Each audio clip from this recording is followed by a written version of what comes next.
नमस्कार साथियों, स्वागत है आपका अपने यूट्यूब चैनल विद्या संचार क्लासेस पे। आज हम अपनी इस वीडियो में आधुनिक भारत को देखेंगे, मॉडर्न हिस्ट्री को देखेंगे। यूपी ट्रिपल में पूछे गए जितने भी प्रीवियस ईयर क्वेश्चन हैं 2015 से 2025 तक, उनको हम इस वीडियो में देखेंगे। आइए वीडियो को शुरू करते हैं। भारत में यूरोपियों का आगमन, पुर्तगाली, डच, अंग्रेज और फ्रांसीसी। पहला क्वेश्चन है इसमें, अगवाड़ा किला किस राज्य में स्थित है? तो ये है कहाँ पे? गोवा में स्थित है अगवाड़ा किला। टेट 2025 में पूछा गया क्वेश्चन है। अगवाड़ा किला गोवा राज्य में स्थित है। इसका निर्माण पुर्तगालियों द्वारा मांडोवा नदी के किनारे पर किया गया था। इसे मराठा और डच आक्रमणों से बचाने के लिए बनाया गया था। अगला क्वेश्चन है, भारत में बीओसी बेरीनिगेट ओस्टी नडीसे कंपाइंड वीओसी गठन निम्नलिखित में से किसके द्वारा किया गया था? तो ये किया गया था डच के द्वारा किया गया था। वीडियो 2023 में पूछा गया क्वेश्चन है। भारत में बीओसी बेरिनगढ़े उष्टी नदी से कंपनी का गठन 1602 में डचों द्वारा किया गया था। 1605 में डचों ने आंध्र प्रदेश में मछलीपट्टनम में अपनी पहली फैक्ट्री स्थापित की थी। आंध्र प्रदेश के मछलीपट्टनम में कपास, अफीम, नील, रेशम और चावल प्रमुख वस्तुएं, भारतीय वस्तुएं थी जिनका व्यापार डचों द्वारा किया जाता था। पुर्तगालियों द्वारा निर्मित वंदेल चर्च भारत के निम्नलिखित में से किस राज्य केंद्र शासित प्रदेश में स्थित है? ये स्थित है पश्चिम बंगाल में। पुर्तगालियों द्वारा निर्मित वंदेल चर्च भारत के पश्चिम बंगाल के हुगली जिले के बंदेल शहर में स्थित है। इसकी स्थापना 1599 ईस्वी में की गई थी। यह भारत के सबसे पुराने चर्चों में से एक है। इस चर्च को the basilica of the Holi rosary के नाम से भी जाना जाता है। वास्को डी गामा का मकबरा भारत के निम्नलिखित में से किस स्थान पर है? तो यह है कोच्चि, केरल में। वास्को डी गामा का मकबरा भारत के कोच्चि में स्थित है। यह पुर्तगाल का नाविक था जिसने 20 मई 1498 में भारत के पश्चिमी तट पर स्थित कालीकट बंदरगाह पहुंचकर भारत और यूरोपियों के बीच नए समुद्री मार्ग की खोज की थी।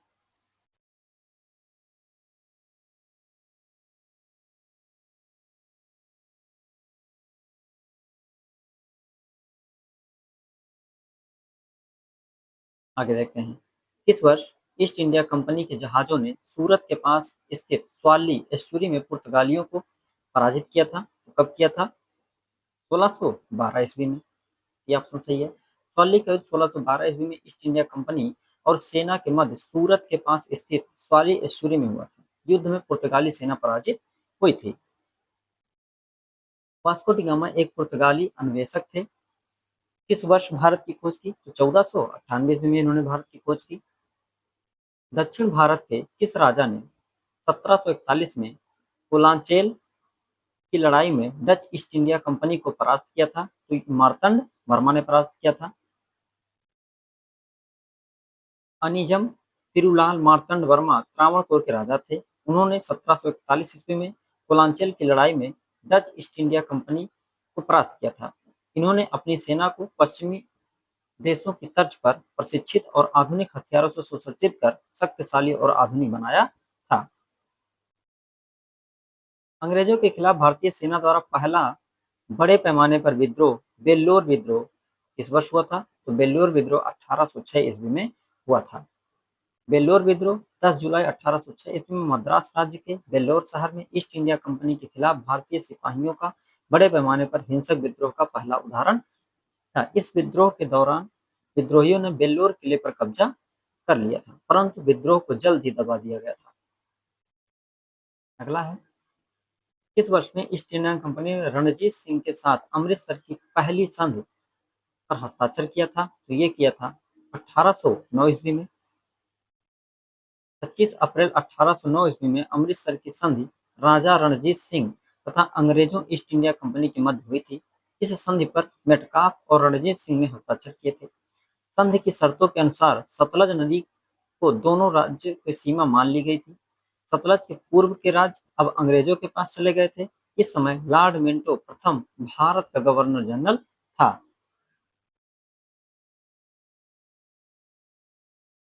अगला है, बक्सर के युद्ध के समय ईस्ट इंडिया कंपनी मुगल सम्राट को प्रतिवर्ष कितने का भुगतान करने के लिए सहमत हुई थी? तो ये 26 लाख रुपए का। बक्सर का युद्ध 22 अक्टूबर 1764 ईस्वी को अंग्रेजों तथा बंगाल के नवाब मीर कासिम, अवध के नवाब सुजाउद्दौला एवं मुगल सम्राट शाह आलम द्वितीय की संयुक्त सेना के मध्य हुआ। इस युद्ध में सेनापति हेक्टर मुनरो के नेतृत्व में अंग्रेज विजयी हुए।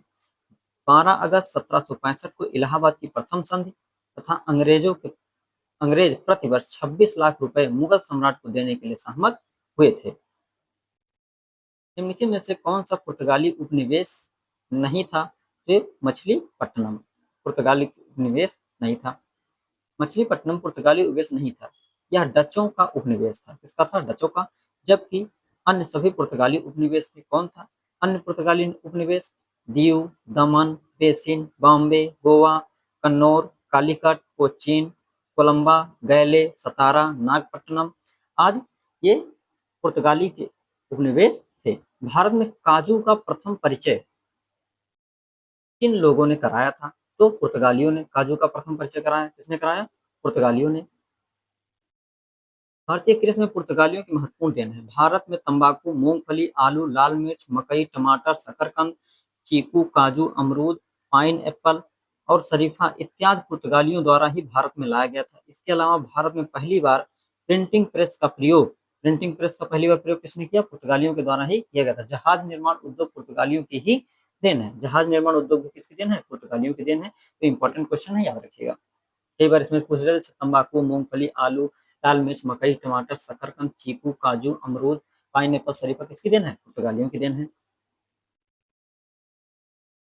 पहली डेनिश ईस्ट इंडिया कंपनी ने अपना परिचालन किस वर्ष शुरू किया? तो 1616 ईस्वी में। डेनमार्क के राजा क्रिश्चियन फोर ने एक चार्टर के माध्यम से 17 मार्च 1616 ईस्वी को डेनिश ईस्ट इंडिया कंपनी की स्थापना की। कंपनी ने अपना परिचालन वर्ष 1616 में प्रारंभ किया। इसके उपरांत तमिलनाडु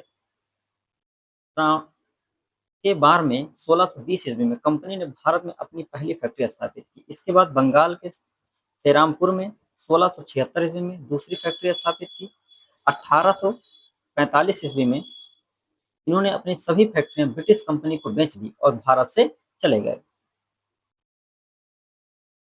अगला क्वेश्चन है, बक्सर के युद्ध के बाद किस नवाब ने इलाहाबाद और कड़ा को मुगल सम्राट को सौंप दिया, जो ब्रिटिश सैनिकों के संरक्षण के अंतर्गत आया था?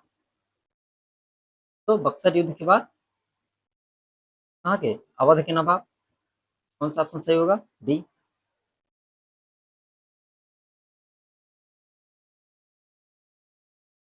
बक्सर के युद्ध के बाद पश्चात 12 अगस्त 1765 को क्लाइव ने अवध के नवाब सुजाउद्दौला और मुगल सम्राट शाह आलम द्वितीय के साथ इलाहाबाद की प्रथम संधि की, जिसकी मुख्य शर्तें इस प्रकार थी। अवध के नवाब से इलाहाबाद एवं कड़ा के जिले लेकर मुगल सम्राट को दिए जाएंगे। कंपनी 26 लाख वार्षिक पेंशन मुगल सम्राट को देगी। मुगल सम्राट बंगाल, बिहार एवं उड़ीसा की दीवानी कंपनी को प्रदान करेंगे। इस क्वेश्चन को ऊपर हम लोग देख चुके हैं। अगला देखते हैं, मराठा साम्राज्य। मराठा साम्राज्य में पहला क्वेश्चन है, मुगल साम्राज्य के पतन के बाद 1803 में अंग्रेजों द्वारा आगरा शहर पर कब्जा करने से पहले किस सत्ता का नियंत्रण था? किसका नियंत्रण था? मराठा का नियंत्रण था। बीपीओ 2025 में क्वेश्चन पूछा गया है। मुगल सम्राट पतन के बाद 1803 में अंग्रेजों द्वारा आगरा शहर पर कब्जा करने से पहले मराठों का सत्ता पर नियंत्रण था। अंग्रेजों ने 1803 में मराठों को पराजित कर अलीगढ़, मेरठ, आगरा, झांसी, बांदा, हमीरपुर, जालौन तथा आसपास के समूचे क्षेत्र पर अधिकार कर लिया था। यहाँ तक कि आगरा शहर की स्थापना 1504 में सिकंदर लोदी ने की थी। शिवाजी की मृत्यु के बाद मराठा राज्य में प्रभावी शक्ति के एक परिवार द्वारा संभाली गई थी, जिसने पेशवा के रूप में शिवाजी के उत्तराधिकारियों की सेवा की थी। तो चित्तपावन ब्राह्मणों ने।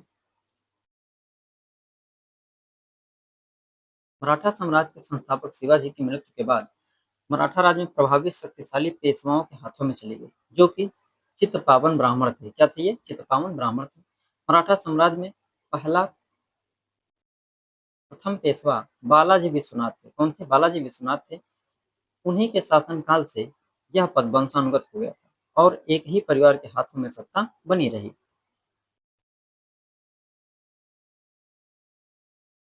निम्नलिखित मराठा प्रमुखों का उनके क्षेत्र के संबंध में मिलान कीजिए। मिलान करना है। व्याख्या देखते हैं इसका। सिंधिया उज्जैन से संबंधित थे, होलकर इंदौर से संबंधित थे, गायकवाड़ बड़ौदा से संबंधित थे और भोसले नागपुर से संबंधित थे। शिवाजी की मृत्यु के बाद मराठा राज्य में प्रभावी शक्ति चित्तपावन ब्राह्मणों के एक परिवार के पास थी। उन्होंने शिवाजी के उत्तराधिकारियों को पेशवा या प्रधानमंत्री के रूप में सेवा दी थी। कौन सा शहर मराठा साम्राज्य की राजधानी बन गया था? मराठा साम्राज्य की राजधानी पुणे बन गया था। क्या था? पुणे बन गया था। 1713 ईस्वी में साहू ने बालाजी विश्वनाथ को अपना पेशवा घोषित किया। इससे मराठा साम्राज्य का पेशवा युग प्रारंभ हुआ। इस काल के दौरान पूरे पूना मराठा साम्राज्य की राजधानी बन गया। निम्नलिखित में से किस सेना की ताकत छापा मार या गुरिल्ला युद्ध थी? तो किसकी थी? मराठा की। किस राजा के प्रशासन में अष्टप्रधान मंत्री परिषद पाई गई थी? तो शिवाजी के शासनकाल में। मराठा शासन में शिवाजी की सहायता के लिए 8 बड़े अधिकारियों अथवा मंत्रियों का एक समूह था जिसे अष्टप्रधान के नाम से जाना जाता था।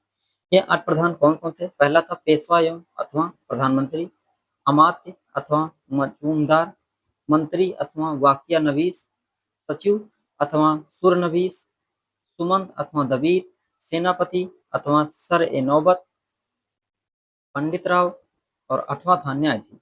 वास्तव में यह एक मंत्रिपरिषद तथा समिति की तरह कार्य नहीं करता था, बल्कि प्रत्येक मंत्री अपने अपने विभाग का प्रधान था और यह शिवाजी की इच्छा पर निर्भर करता था कि वह उनसे पृथक पृथक अथवा सम्मिलित रूप से सलाह ले।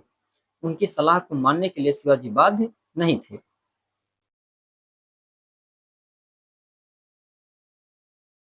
लेकिन में से संत कौन से संत शिवाजी के समकालीन थे? तो कौन थे? तुकाराम शिवाजी के समकालीन थे।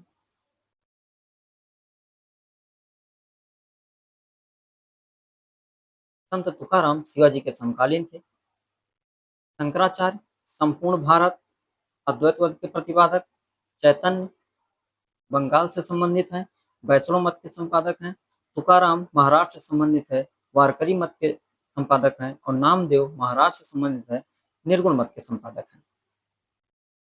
निम्नलिखित में से शासन काल में मुगलों और मराठों के बीच द्वंद्व प्रारंभ हुआ। ये कब प्रारंभ हुआ? औरंगजेब के शासनकाल में। 1657 ईस्वी में मराठा शासक शिवाजी और मुगल बादशाह औरंगजेब का पहली बार मुकाबला हुआ, जब अहमदनगर तथा चुन्नार पर उन्होंने आक्रमण किया। इस संघर्ष में शिवाजी को पीछे हटना पड़ा था।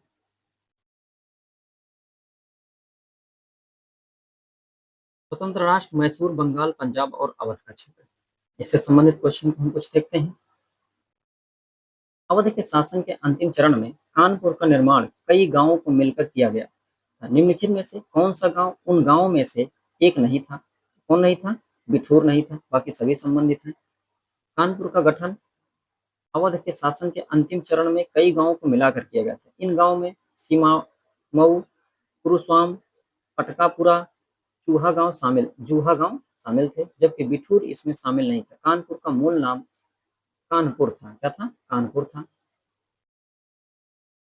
भारत के किस राज्य पर डलहौजी द्वारा कब्जा करना ब्रिटिश आक्रमण का सबसे अनुचित कार्य था? ये किसका था? अवध पर कुशासन का आरोप लगाकर। भारत के अवध राज्य पर डलहौजी द्वारा कब्जा करना ब्रिटिश आक्रमण का सबसे अनुचित कार्य था। इसने वर्ष 1856 में अवध पर कुशासन का आरोप लगाकर अंग्रेजी से राज्य में मिला लिया। उस समय अवध का नवाब वाजिद अली शाह था। इसका शासनकाल उसके व्यक्तिगत सिद्धांत के लिए प्रसिद्ध था।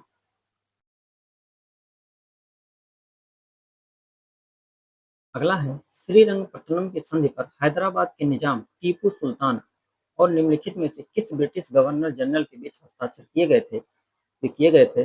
चार विकल्प हैं। लॉर्ड बेलेजली, कॉर्नवालिस, कैनिंग या डलहौजी। किया गया था लॉर्ड कॉर्नवालिस के समय में। श्रीरंगपट्टनम के संग टीपू सुल्तान तथा लॉर्ड कॉर्नवालिस की मध्य तृतीय आंग्ल मैसूर युद्ध के पश्चात 1792 ईस्वी में हुई थी। कब हुआ था?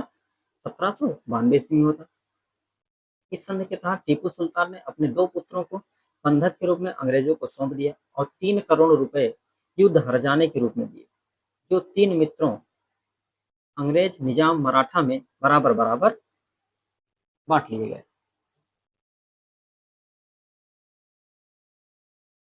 रानी लक्ष्मीबाई का विवाह झांसी के निम्नलिखित में से किस राजा से हुआ था? तो ये हुआ था गंगाधर राव के साथ हुआ था। रानी लक्ष्मीबाई का विवाह 14 वर्ष की आयु में 1842 ईस्वी में 40 वर्ष के गंगाधर राव नेवालकर से हुआ था, जो झांसी के तत्कालीन महाराजा थे। रानी लक्ष्मीबाई का जन्म काशी अब वाराणसी में एक मराठा ब्राह्मण परिवार में हुआ था। सिराज उद दौला किस युद्ध में अंग्रेजों से पराजित हुआ था? ये हुआ था प्लासी के युद्ध में। प्लासी का युद्ध 1757 में सिराजुद्दौला और अंग्रेजों के मध्य हुआ। बक्सर का युद्ध 1764 में मीर कासिम, शुजाउद्दौला एवं शाह आलम द्वितीय और अंग्रेजों के मध्य हुआ। वांडीवास 1760 में फ्रांसीसी और अंग्रेजी सेना के बीच में हुआ। श्रीरंगपट्टनम का ऐतिहासिक शहर, जिसे टीपू सुल्तान और उसके पिता हैदर अली की कब्रों का घर माना जाता है, वह निम्नलिखित में से किस शहर से लगभग 15 किलोमीटर की दूरी पर स्थित है? तो ये है मैसूर से। टीपू सुल्तान 1799 में अंग्रेजों से युद्ध करते हुए श्रीरंगपट्टनम कर्नाटक में शहीद हो गया। टीपू सुल्तान और उसके पिता हैदर अली की कब्र श्रीरंगपट्टनम में स्थित है। यह मैसूर से 15 किलोमीटर दूर पर स्थित है। टीपू सुल्तान को मैसूर का शेर मैसूर के रूप में जाना जाता है। टीपू सुल्तान कहाँ का शासक था? तो ये मैसूर का शासक था।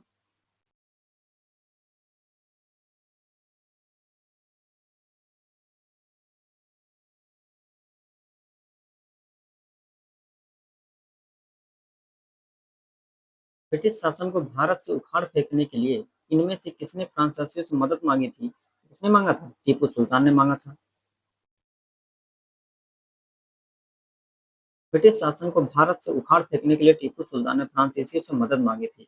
उसने श्रीरंगपट्टनम में स्वतंत्रता का वृक्ष लगाया या जैकोबिन क्लब का सदस्य बना। श्रीरंगपट्टनम की लड़ाई में अंग्रेजों ने किसे पराजित किया? तो टीपू सुल्तान को पराजित किया।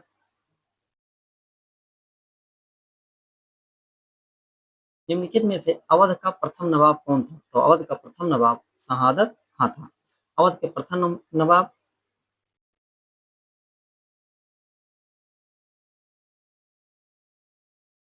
शहादत अली खां 1722 से 1739 तक थे। अंतिम नवाब वाजिद अली शाह 1847 से 1856 के बीच में हुआ।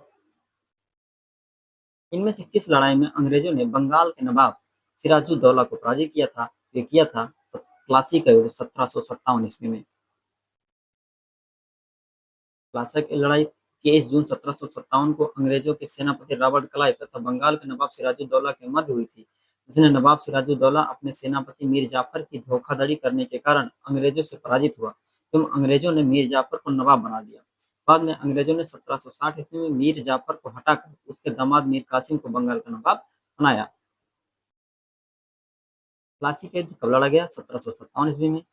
प्लासी की लड़ाई अंग्रेजों और सिराजुद्दौला के बीच में लड़ी गई। अंग्रेज की आर्थिक, सामाजिक और राजनीतिक और सांस्कृतिक नीतियां क्या थी? इससे संबंधित क्वेश्चन देखते हैं। ब्रिटिश काल की पंचायत प्रणाली में पहचानी गई प्रमुख कमियों में से एक क्या थी, जिसके कारण स्वतंत्रता के बाद पंचायती राज प्रणाली में सुधार हुए? इसमें बी ऑप्शन सही है। कमजोर कानूनी ढांचा और लोगों का गैर प्रतिनिधित्व। ब्रिटिश काल में पंचायत प्रणाली में पहचानी गई प्रमुख कमियों में से एक कमजोर कानूनी ढांचा और लोगों का गैर प्रतिनिधित्व थी, जिसके कारण स्वतंत्रता के बाद पंचायती राज प्रणाली में सुधार हुए। 1882 में लॉर्ड रिपन ने स्थानीय स्वशासन की निर्वाचक प्रतिनिधियों की अवधारणा को पेश किया, लेकिन ये व्यापक नहीं था। सभी स्तरों पर लोगों का उचित प्रतिनिधित्व नहीं था। निम्नलिखित में से किस स्थान पर 1818 में फोर्ट ग्लोस्टर में हेनरी गौगर द्वारा पहली भारतीय सूती मिल की स्थापना की गई थी? तो किया गया था कोलकाता में। 1818 में फोर्ट ग्लोस्टर में हेनरी फोगर द्वारा पहली भारतीय सूती मिल की स्थापना कोलकाता में की गई थी, किंतु भारत की पहली आधुनिक सूती कपड़ा मिल स्थापना 1854 में बंबई में कावासजी नानाबाई डाबर द्वारा की गई थी। डलहौजी ने भारत में ब्रिटिश साम्राज्य के लिए अवध को कब्जे में लिया, राज्य में अव्यवस्था के माध्यम से।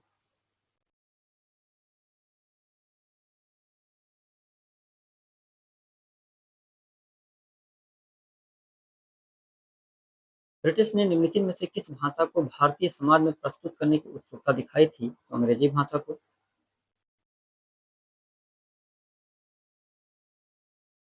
अंग्रेजी भाषा को भारतीय समाज में प्रस्तुत करने की उत्सुकता दिखाई थी। औपनिवेशिक शासन को सुचारू रूप से चलाने के लिए एक ऐसे वर्ग की आवश्यकता को पूर्ण करने के लिए जो रंग रूप से भारतीय किंतु चिंतन एवं व्यवहार के स्तर में अंग्रेज हों, के लिए उन्होंने अंग्रेजी शिक्षा का प्रचार प्रसार किया था। इसमें अंग्रेजों का मतलब अंग्रेज जो थे वो अपनी फायदा के लिए अंग्रेजी शिक्षा देना चाहते थे। निम्नलिखित में से किसे अंग्रेजों द्वारा शुरू किए गए सबसे महत्वपूर्ण योगदानों में से एक माना जाता है? तो ये माना जाता है रेलवे। रेलवे को अंग्रेजों द्वारा शुरू किए गए सबसे महत्वपूर्ण योगदानों में से एक माना जाता है। भारत में रेलवे सर्वप्रथम 16 अप्रैल 1853 को लॉर्ड डलहौजी के काल में बंबई से ठाणे के बीच 34 किलोमीटर तक चलाई गई थी। अस्थायी बंदोबस्त सबसे पहले शुरू किया गया था, ये किया गया था बंगाल और बिहार में। अस्थायी बंदोबस्त सबसे पहले बंगाल और बिहार में शुरू किया गया था। अस्थायी बंदोबस्त अथवा इस्तमरारी बंदोबस्त ईस्ट इंडिया कंपनी और बंगाल के जमींदारों के बीच कर वसूलने से संबंधित एक अस्थायी व्यवस्था हेतु समझौता था, जिसे बंगाल में लॉर्ड कॉर्नवालिस द्वारा 22 मार्च 1793 को लागू किया गया था। इस व्यवस्था के तहत लगान को 10/11 भाग सरकार तथा 1/11 भाग जमींदारों को निश्चित किया गया था। यह व्यवस्था ब्रिटिश भारत के 19% भूभाग में विस्तृत थी। इनमें से कौन हड़प नीति का कट्टर समर्थक था? लॉर्ड डलहौजी। लॉर्ड डलहौजी कार्यकाल 1848 से 1856 तक था। डलहौजी ने भारतीय राज्यों को ब्रिटिश क्षेत्र में सम्मिलित करने के लिए राज्य हड़प नीति अथवा व्यक्तिगत सिद्धांत अपनाया, जिसके तहत सतारा प्रथम राज्य था, सतारा जिसको हड़प नीति के तहत अपनाया गया था। फिर उसके बाद जैतपुर, फिर संभलपुर, फिर बघाट, फिर उदयपुर, फिर झांसी, फिर नागपुर एवं अवध का विलय किया गया। सबसे लास्ट में किसका? अवध का। डलहौजी के समय में ही प्रथम रेल मुंबई से ठाणे के बीच 1853 में प्रारंभ की गई थी। ब्रिटिश सरकार ने भारत में सरकार की संरचना में कुछ सुधारों की घोषणा की, जिन्हें मार्ले मिंटो सुधार के रूप में जाना जाता है। कब आया था? 1909 ईस्वी में।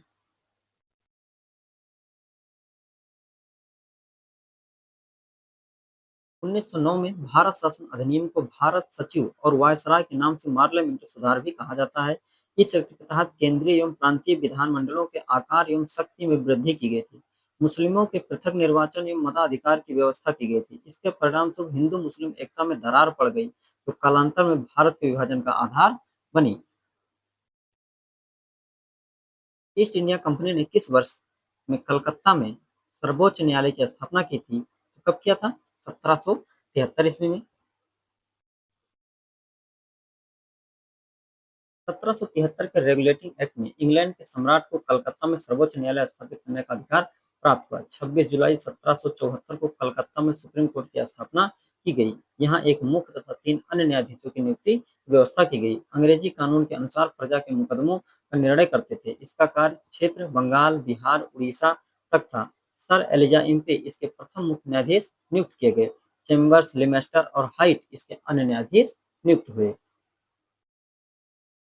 भारत में पहली रेलगाड़ी किस वर्ष में और किन दो स्थानों के बीच चलाई गई थी? तो 1853 में मुंबई से ठाणे के मध्य में चलाई गई थी। भारत में सबसे पहली जनगणना किस वर्ष हुई थी? तो सबसे पहली जनगणना 1872 में हुई थी, लेकिन ये नियमित जनगणना नहीं थी। पहली जनगणना 1872 में लॉर्ड मेयो के शासनकाल में। भारत में नियमित जनगणना की शुरुआत 1881 में लॉर्ड रिपन के शासनकाल में हुई थी। 2011 की जनगणना भारत में 15वीं जनगणना तथा स्वतंत्र भारत की 7वीं थी, और अभी जो जनगणना होने वाली है वो हो जाएगी 16वीं जनगणना, लेकिन स्वतंत्र भारत की 8वीं जनगणना।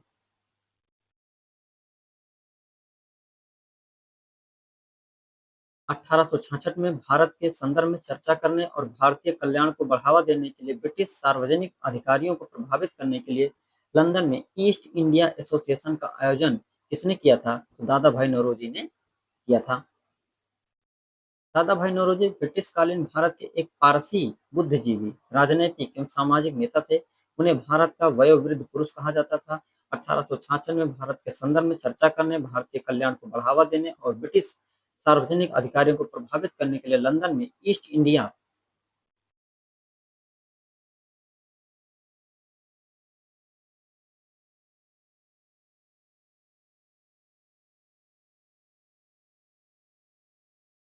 एसोसिएशन का गठन किया। वह 1892 से 1895 तक यूनाइटेड किंगडम के हाउस ऑफ कॉमन के सदस्य भी थे। निम्नलिखित में से कौन सा दूसरा प्रांत था जिसने सहायक संधि को स्वीकार किया? कौन सा दूसरा प्रांत? मैसूर। लॉर्ड वेलेस्ली की सहायक संधि को स्वीकार करने वाला प्रथम भारतीय शासक हैदराबाद का निजाम था। निजाम ने सन 1798 में लॉर्ड वेलेस्ली की सहायक संधि को स्वीकार किया। मैसूर दूसरा राज्य था जिसने 1799 में संधि पर हस्ताक्षर किया, जबकि 1801 में वेलेस्ली ने अवध के नवाब को इस संधि पर हस्ताक्षर करने के लिए बाध्य किया। सहायक संधि किसी भी राज्य के संप्रभुता को छीनने वाला दस्तावेज था। निम्नलिखित में से कौन सी प्रणाली भारत में ब्रिटिश शासन के दौरान भूमि राजस्व प्रणाली से संबंधित नहीं थी? कौन नहीं थी? दस्तक नहीं थी। अंग्रेजों के आगमन से पूर्व भारत में परंपरागत भूमि व्यवस्था कायम थी। उसमें भूमि पर किसानों का अधिकार था तथा फसल का एक भाग सरकार को दे दिया जाता था। वर्ष 1765 में इलाहाबाद की संधि के दौरान ईस्ट इंडिया कंपनी ने बंगाल, बिहार एवं उड़ीसा की दीवानी प्राप्त कर ली थी। यद्यप 1771 ईस्वी में तक ईस्ट इंडिया कंपनी ने भारत में प्रचलित पुरानी भू राजस्व प्रणाली को जारी रखा, परंतु कंपनी ने भूमि राजस्व की दरों में वृद्धि कर दी। मुख्य रूप से अंग्रेजों ने भारत में 3 प्रकार की भू राजस्व पद्धतियां लागू की। एक जमींदारी पद्धति 1793 ईस्वी, रैयतवाड़ी पद्धति 1792 ईस्वी एवं महालवाड़ी पद्धति 1822 ईस्वी में, जबकि 10 तक कोई भू राजस्व प्रणाली नहीं थी। बाल विवाह अवरोध अधिनियम 1929 को निम्नलिखित किस अन्य नाम से भी जाना जाता है? तो ये शारदा अधिनियम के नाम से जाना जाता है। शारदा अधिनियम के तहत लड़कियों की शादी की उम्र 14 साल और लड़कों की 18 साल तय की गई थी। इसे बाद में लड़कियों के लिए 18 और लड़कों के लिए 21 वर्ष कर दिया गया। 1929 ईस्वी में अजमेर निवासी एवं प्रसिद्ध शिक्षाविद डॉक्टर हरबिलास शारदा के प्रयत्नों से बाल विवाह निषेध कानून प्रभाव में आया। इन्हीं के नाम पर इसे शारदा अधिनियम कहा गया। 1764 में ब्रिटिश ईस्ट इंडिया कंपनी द्वारा स्थापित भारत का पहला डाकघर निम्नलिखित में से किस स्थान पर था? तो ये था बॉम्बे में स्थापित किया गया था। भारत में पहला डाकघर 1764 में बॉम्बे में स्थापित किया गया था। अक्टूबर 1854 को पहला अखिल भारतीय डाक टिकट जारी किया गया था। हिंदू विधवा पुनर्विवाह अधिनियम 1856, जिसे अधिनियम 1856 भी कहा जाता है, 26 जुलाई 1856 को लागू हुआ। इसे लॉर्ड कैनिंग के द्वारा पारित किया गया था।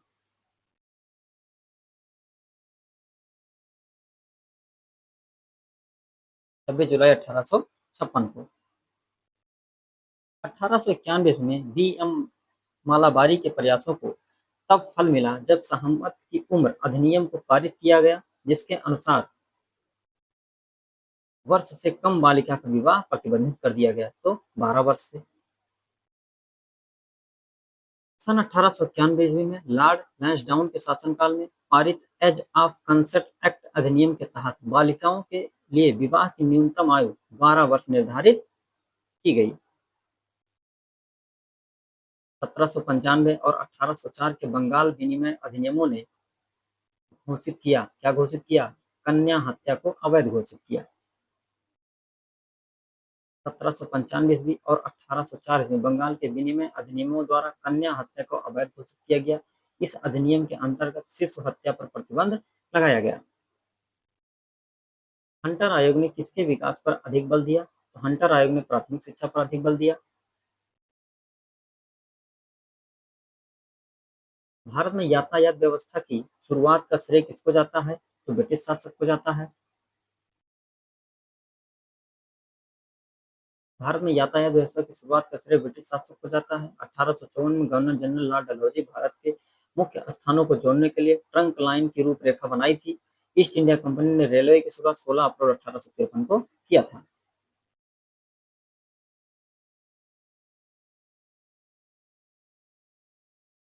महाल वाली प्रणाली कहाँ लागू की गई थी? तो ये उत्तर प्रदेश में लागू की गई थी। महालवाड़ी व्यवस्था उत्तर प्रदेश, मध्य प्रांत, पंजाब प्रांत में लागू की गई थी। भारत के कुल भूभाग का 30% था। महालवाड़ी व्यवस्था, महाल का तात्पर्य जागीर या गांव होता है। ग्राम या महल पर आधारित भूमि व्यवस्था के मध्य रैयतवाड़ी बंदोबस्त कुछ नीतियों को मिलाकर लागू की गई। हाल्ट मैकेंजी इसके जन्मदाता थे। 1819 के प्रतिवेदन में महालवाड़ी व्यवस्था का उल्लेख है। 1822 में इसे लागू किया गया। किसान, मजदूर और वामपंथी आंदोलन। 1920 में उत्तर प्रदेश के प्रतापगढ़ जिले में पहला किसान मार्च किसके द्वारा आयोजित किया गया था? तो किया गया था जवाहरलाल नेहरू के द्वारा किया गया था। 1920 में उत्तर प्रदेश के प्रतापगढ़ जिले में पहला किसान मार्च जवाहरलाल नेहरू द्वारा आयोजित किया गया था। भूदान ग्रामदान आंदोलन निम्नलिखित में से किसके द्वारा शुरू किए गए थे? तो ये विनोबा भावे के द्वारा शुरू किए गए थे। भूदान आंदोलन संत विनोबा भावे द्वारा 1951 में आरंभ किया गया था। यह स्वैच्छिक भूमि सुधार आंदोलन था। इस आंदोलन के माध्यम से समाज के सभी वर्गों के हितों की रक्षा की गई। यह आंदोलन वर्तमान के तेलंगाना राज्य के पोचमपल्ली गांव से शुरू किया गया था। 1928 के वारदोली सत्याग्रह का नेतृत्व किसने किया? सरदार वल्लभ भाई पटेल ने किया था। 1928 के बारडोली सत्याग्रह का नेतृत्व सरदार वल्लभ भाई पटेल ने किया था। यह एक किसान आंदोलन था। इस आंदोलन में सरदार पटेल ने लगान वृद्धि का विरोध किया था। आंदोलन के सफल होने के बाद वहां की महिलाओं ने वल्लभ भाई पटेल को सरदार की उपाधि प्रदान की थी। निम्नलिखित में से कौन अवध के कृषक आंदोलन का नेता था? तो अवध के कृषक आंदोलन का नेता बाबा रामचंद्र थे। कौन थे? बाबा रामचंद्र थे। अवध के कृषक आंदोलन के नेता बाबा रामचंद्र थे। ये मूलतः महाराष्ट्र के रहने वाले थे। इन्होंने जमींदारों के विरुद्ध अवध के किसानों को संगठित करने की पहल की। ये सन्यासी वेश में रहकर सभाएं आयोजित करने लगे। रामचरितमानस के पाठ द्वारा किसानों को जागृत और संगठित किया। इन्हीं के प्रयास से अक्टूबर 1920 में प्रतापगढ़ में एक समांतर संगठन अवध किसान सभा का गठन किया गया। 1857 का विद्रोह। 1857 के विद्रोह के दौरान निम्नलिखित में ऐतिहासिक व्यक्तियों की भूमिका थी। मिलान करना है क्वेश्चन में, इसका व्याख्या हम देखते हैं सीधा। नाना साहब कानपुर में विद्रोह का नेतृत्व किया। कारू भगत ने रानीपुर में स्वतंत्रता सेनानी थी। मौलवी अहमदुल्ला शाह फैजाबाद से अग्रणी व्यक्ति थे। खान बहादुर खान बरेली ने सरकार बनाई।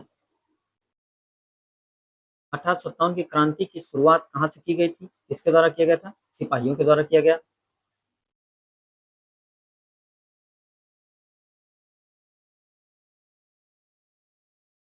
1857 क्रांति की शुरुआत सिपाहियों द्वारा की गई थी। इतिहास में इस क्रांति की शुरुआत 10 मई 1857 में मानी जाती है। इस क्रांति की शुरुआत मेरठ में हुई। धीरे धीरे कानपुर, बरेली, झांसी, दिल्ली, अवध आदि स्थानों पर फैल गई। निम्नलिखित में कौन सा 1857 के विद्रोह का परिणाम था?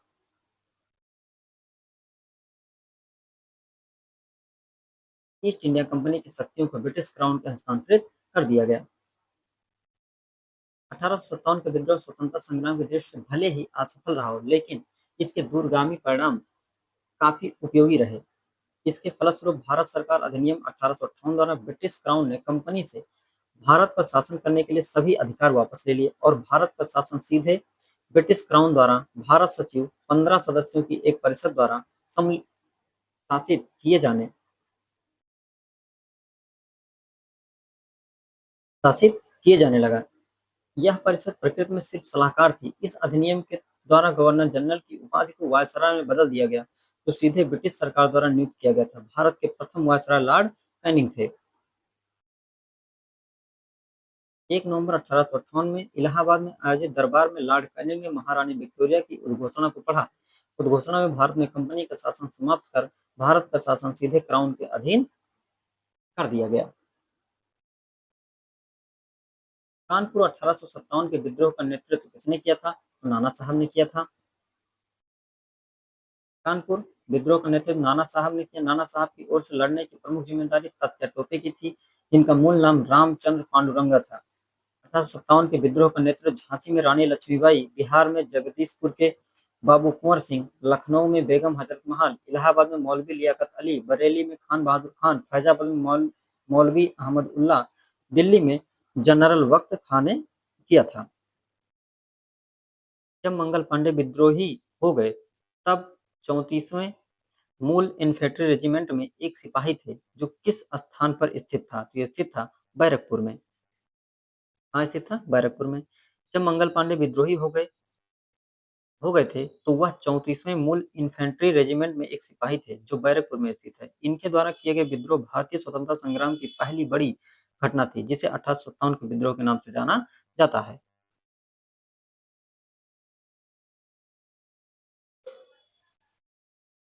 रानी अवंतीबाई लोधी ने अंग्रेजों के खिलाफ 4000 की सेना खड़ी की और नेतृत्व किया, जिन्होंने उसके राज्य के प्रशासन को अधिकार में ले लिया था।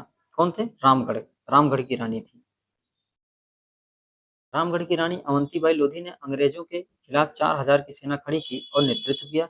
वह भारत के प्रथम स्वतंत्रता संग्राम में महत्वपूर्ण भूमिका निभाने वाली प्रथम महिला शहीद वीरांगना थी।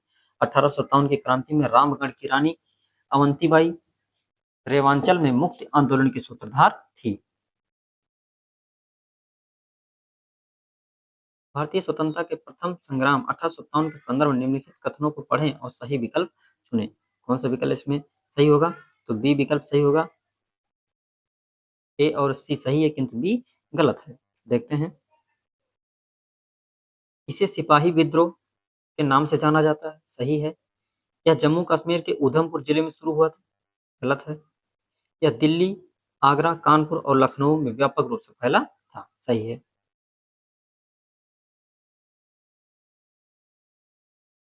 1857 भारतीय विद्रोह, जिसे प्रथम भारतीय स्वतंत्रता संग्राम सिपाही विद्रोह के नाम से जाना जाता है, की शुरुआत 10 मई 1857 मेरठ से हुई थी। मेरठ के विद्रोही 11 मई को दिल्ली पहुंचे और 12 मई 1857 को उन्होंने दिल्ली पर अधिकार कर लिया। यह ब्रिटिश शासन के विरुद्ध एक सशस्त्र विद्रोह था जो भारत के विभिन्न क्षेत्रों में 2 वर्षों तक चलता रहा। यह विद्रोह दिल्ली, आगरा, कानपुर तथा लखनऊ में व्यापक रूप से फैला था। मेरठ छावनी में 1857 के सैनिक विद्रोह की शुरुआत कब हुई? 10 मई 1857 को हुई थी। 29 मार्च 1857 को बैरकपुर, पश्चिम बंगाल में 34वीं रेजिमेंट के सैनिकों ने चर्बी वाले कारतूसों का इस्तेमाल करने से मना कर दिया। एक सैनिक मंगल पांडे ने अपने सार्जेंट पर हमला कर उसकी हत्या कर दी। फलस्वरूप 8 अप्रैल 1857 को मंगल पांडे को फांसी दे दी गई। 34वीं पैदल सेना रेजिमेंट को भंग कर दिया गया। 10 मई 1857 को मेरठ छावनी के सैनिकों ने खुला विद्रोह शुरू कर दिया और अपने अफसरों पर गोलियां चलाई और अपने साथियों को मुक्त कराकर दिल्ली की ओर चल दिए। निम्नलिखित में से किसने 1857 के विद्रोह को दबाने के लिए अंग्रेजों की सहायता प्रदान नहीं की? अंग्रेजों को सहायता प्रदान नहीं की? ग्वालियर के सिंधिया, अवध के बेगम हजरत महल ने, कि हैदराबाद के निजाम ने, कि भोपाल की सिकंदर बेगम ने? तो अवध की बेगम हजरत महल ने इनको क्या किया? सहायता प्रदान नहीं किया, क्योंकि ये विद्रोह कर रही थी।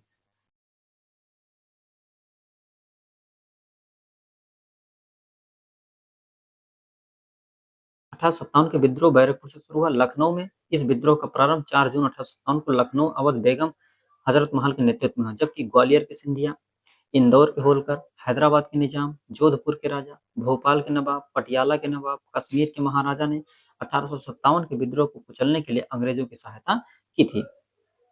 1857 के प्रथम स्वतंत्रता विद्रोह में भाग लेने वाली प्रसिद्ध महिला स्वतंत्रता सेनानी कौन थी? ये थी बेगम हजरत महल थी। बेगम हजरत महल ने 1857 के प्रथम स्वतंत्रता विद्रोह में लखनऊ से भाग लिया। इन्हें महकपरी महकपरी भी कहा जाता है। ये वाजिद अली शाह की द्वितीय पत्नी थी। 1857 के सिपाही विद्रोह में सिपाहियों को किस कंपनी द्वारा बनाए गए कारतूसों पर आपत्ति थी? तो एनफील्ड पर आपत्ति थी। ये चर्बी लगे हुए कारतूस। 1857 के विद्रोह के प्रसिद्ध नेताओं में एक तात्या टोपे को अंग्रेजों ने 1859 में फांसी दे दी थी। कहाँ दी? शिवपुरी में।